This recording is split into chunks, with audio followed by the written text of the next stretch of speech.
တုံးကျန်းလို့အိမ်လေးလံတင်ခံရတယ်လို့ထင်ပေမဲ့ဒီအချက်ကြောင့်အိမ်လာကကိုတမင်မပေးဘဲနေခဲ့တဲ့ Smile အားလုံးပဲမင်္ဂလာပါဘင်းအောင် page လေးကနေကြိုဆိုလိုက်ပါတယ်ပြီးခဲ့တဲ့ရက်ပိုင်းတွေအတွင်းလူမှုကွန်ရက်စာမျက်နှာတွေပေါ်မှာနာမည်ကြီးသွားခဲ့တာကတော့ Smile ရဲ့ American Dollar သိန်းချီတန်အင်ဂျီအသိမ်းခံရတော့မယ်ဆိုတဲ့ကိစ္စပဲဖြစ်ပါတယ်ဒီသတင်းထွက်လာပြီးတဲ့နောက်မှာလူအများစုကတော့သူတို့ဟာအကြွားတန်ပြီးအိမ်လာကတော့မပေးဘူးဆိုကဝေဖန်လှောင်ပြောင်ခဲ့ကြတာပါ Smile ကမယိုးနိုင်အောင်ကြွားပြယုံသားမှာကဒေါ်လာသိန်းချီကိုတော့နှစ်ခါမစင်စားပဲအသုံးပြုနိုင်သူဖြစ်ပါတယ်တချို့တွေကတော့သူ့ကိုအသုံးကျန်းလို့အိမ်လာကတော့မပေးနိုင်ခဲ့ဘူးဆိုပြီးအဖြစ်တင်ခဲ့ကြတာပါဒါပေမဲ့ Smile ဟာငွေကြေးပြက်လက်ပြီးဒုက္ခရောက်နေတာမဟုတ်ဘဲမီလီယံနာဖြစ်ပြီးညံကိုအသုံးချပြီးအမျက်ထွက်အောင်ကြံဆောင်ခဲ့တာပါမြန်မာနိုင်ငံကအိမ်ချမ်းမြေဝယ်ယူတဲ့စနစ်နဲ့အမေရိကန်ကစနစ်ကလုံးဝကိုကွာခြားပါတယ်ရှင်မြန်မာတွေကအိမ်တလုံးဝယ်ရင်ပတ်စံအပြည့်ပေးဝယ်မှာချမ်းသာတယ်လို့ထင်တတ်ကြတာပါဒါပေမဲ့အမေရိကန်ကတထေးတွေကတော့ဒေါ်လာ10 သန်းအထက်တန်တဲ့အိမ်ကြီးတွေကိုဝယ်တဲ့အခါမှာဘယ်သူမှငွေသားကိုမြုပ်ပြီးမဝယ်ကြပါဘူးရှင် Smile တို့အိမ်ဝယ်ခဲ့တဲ့အချိန်ကအမေရိကန်မှာဘဏ်ချီးငွေအတိုးနှုန်းက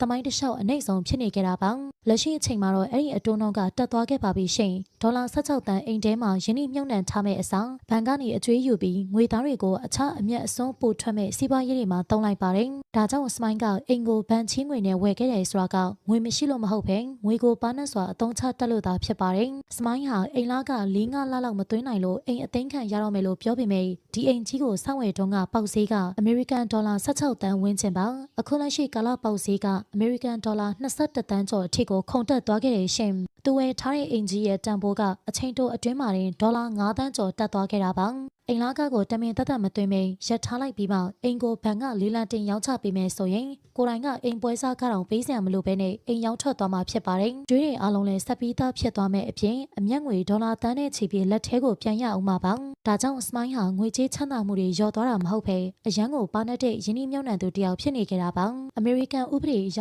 foreclosure လုပ်ငန်းစဉ်စတင်နေချိန်ရောင်းမထွက်သေးခင်ကာလတစ်လျှောက်လုံးမှာအိမ်ပိုင်ရှင်ကအဲ့ဒီအိမ်ကြီးရဲ့မှာအေးအေးဆေးဆေးဆက်လက်နေထိုင်ခွင့်ရှိပါတယ်။ပြီးခဲ့တဲ့နှစ်တွေအတွင်းမှာ Smile ဟာ Hollywood ဘီလီယံနာရက်ကွက်အိမ်ကြီးမှာနေထိုင်ခွင့်ရခဲ့တယ်လို့ private jet တွေစီးပြီး branded အိတ်တွေနဲ့အားလုံးရဲ့အားကျခြင်းကိုလည်းခံခဲ့ရပါတယ်။လူတွေရဲ့အားကျမှုကိုလည်းရခဲ့တဲ့အပြင်အိမ်ကနေထွက်ရမယ့်အချိန်မှာလည်းအရှုံးနဲ့ထွက်တာမဟုတ်ဘဲလေလံကနေတဆင့်ဒေါ်လာတန်းချီတဲ့အမျက်ငွေတွေကိုအိတ်ထဲထည့်ပြီးမှဂုဏ်သိက္ခာရှိရှိထွက်သွားရအောင်စီစဉ်ထားခဲ့တာပါ။ Social media မှာ Smile ဟာအိမ်လာကမပေးနိုင်တာကြောင့်အိမ်ပေါ်ကဆင်းပေးရတော့မယ်လို့ထင်ကြပေမဲ့လည်းမီလီယံနာအဆင့်ကိုတောင်ရောက်သွားပြီဖြစ်လို့သူ့ရဲ့ငွေကြေးစီမံခန့်ခွဲမှုကထင်ထားတာထက်အများကြီးပိုနက်နဲနေခဲ့တာပါ။ Smile ကတော့ဒီအိမ်ကြီးမှာဇင်ရှိရှိနေနိုင်ခဲ့တဲ့အပြင်၄နှစ်အတွင်းမှာတော့ဒေါ်လာတန်းနဲ့ချီပြီးအမျက်ထွက်အောင်လုပ်ပြနိုင်ခဲ့သူဖြစ်ပါတယ်။တချို့ကတော့သူ့ကိုသနာနေကြပေမဲ့လည်းသူ့အတွက်ကတော့ငွေကြေးစီမံခန့်ခွဲမှုကကောင်းမွန်နေတာပါ။အများမြင်မှာတော့အိမ်လာကတော့မပေးနိုင်ပဲဟန်ဆောင်ကြောတယ်လို့ထင်ပေမဲ့ညံကိုအသုံးချပြီး